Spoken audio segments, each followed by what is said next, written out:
जो है वो अच्छे खासे रिवाइज किए हैं। सुमित आप बताइए क्या टारगेट्स दिए हैं और क्या कहती है रिपोर्ट? देखिए, एक इन्वेस्टेक की रिपोर्ट आई है और उन्होंने टारगेट 750 से बढ़ा के सीधे सीधे 1000 रुपए कर दिए। 755 रुपए का पहला टारगेट था, जिसे बढ़ा के उन्होंने 1000 रुपए किया है।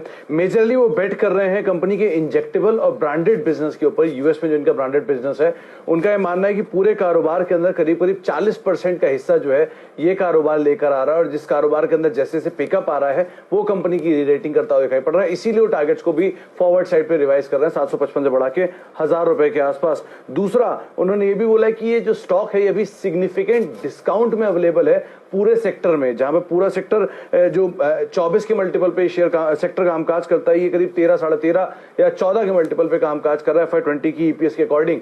तो एक वैल्यूएशन का गैप है। दूसरा, इनके कारोबार के अंदर दूसरा सुधार आता हुआ दिखाई पड़ रहा है। तीसरी बात उन्होंने ये भी कही, कंपनी वेल प्लेस्ड है, यहां से गोइंग फॉरवर्ड जो एक ग्रोथ आते हुए दिखाई पड़ेगी इस सेक्टर के अंदर। तो ग्रोथ वाइज सही है, अच्छे बिजनेस की ग्रोथ है, और साथ साथ इंजेक्टेबल और वैल्यूएशन, ये तीन पार्ट को उन्होंने क्लब किया है, जिसके आधार पर उन्होंने टारगेट्स को रिवाइज किए हैं और उनको एक पोटेंशियल अपसाइड दिखाई पड़ रहा है 1000 रुपए के आसपास का, जो कि पहले 755 था। बाय रेटिंग के साथ उन्होंने यहां पर टारगेट्स को रिवाइज किया है। देखिए, उन्होंने टारगेट तो बहुत स्ट्रांगली यहाँ पर रिवाइज किया है, भले रेटिंग न्यूट्रल रखी है, लेकिन टारगेट्स को उन्होंने करीब 1835 से बढ़ा के सीधे सीधे 2110 रुपए कर दिया है।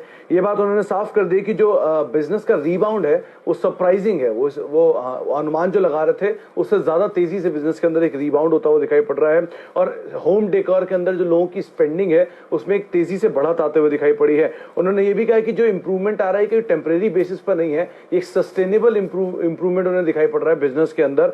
उन्होंने को यहाँ से रेवेन्यू फोरकास्ट जो है करीब करीब 3 से लेके 5% का और बढ़ता हुआ दिखाई पड़ेगा। साथ साथ ये भी साफ मेंशन कर दिया कि दिवाली या फेस्टिव सीजन जो है वो अपकमिंग है, और इन आंकड़ों में और पॉजिटिव साइड पे ही कुछ रुझान आता हुआ दिखाई पड़ सकता है। इसके अलावा वॉल्यूम ग्रोथ जो है उसमें एक थोड़ा सा धीमापन जरूर रहेगा, लेकिन प्राइस हाइक जो है वो रियलाइजेशन को और बेटर साइड पे कर सकता है, या फिर जिस तरह क्रूड नीचे आया वो इनकी ऑपरेटिंग एफिशिएंसी इंप्रूव कर सकता है। लेकिन की हाईलाइट चीज जो है वो 1835 से बढ़ा के 2110 के टारगेट्स, ये चीज काफी अच्छी है और साथ साथ बुलिश कमेंट्री है। बहुत सही कहा आपने। और